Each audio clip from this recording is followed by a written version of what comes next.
សអស់ពេញមួយយំយល់សពឃើញទេពអប្សរតាទាំងអស្រស់បវរអើយសែនល្អស្រីលួចុះពីឋានសុគី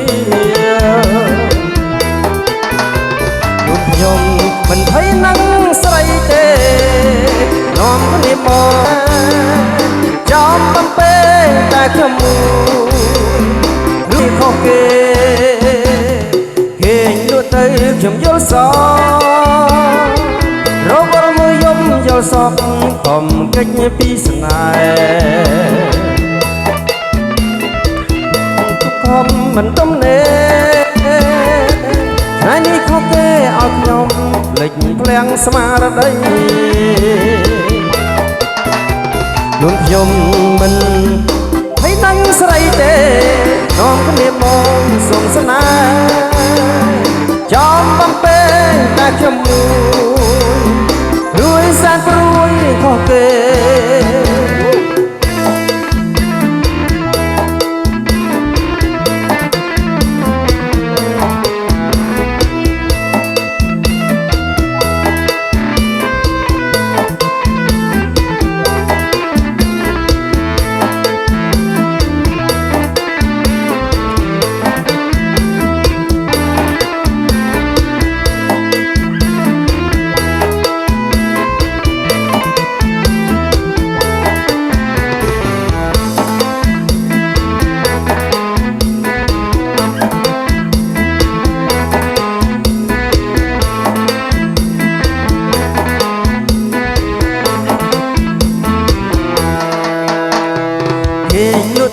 ខ្ញុំយល់ស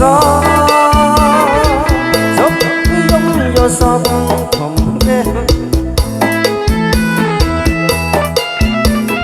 សាទាំងអស្រស់បវរអើយសែនល្អស្រីលួចុះពីឋានសុគីខ្ញុំមិនភ័យនឹងស្រីទេនាំគ្នាមកសុំស្នេហ៍ចោលបំពេតែខ្ញុំមួយរួយសានព្រួយខុសគេគេលួចទៅខ្ញុំយល់សរវល់មួយយំយល់សពខំកិច្ចពីស្នេហ៍ខំមិនទំនេរថ្ងៃនេះខុសគេឲ្យខ្ញុំភ្លេចភ្លាំងស្មារតី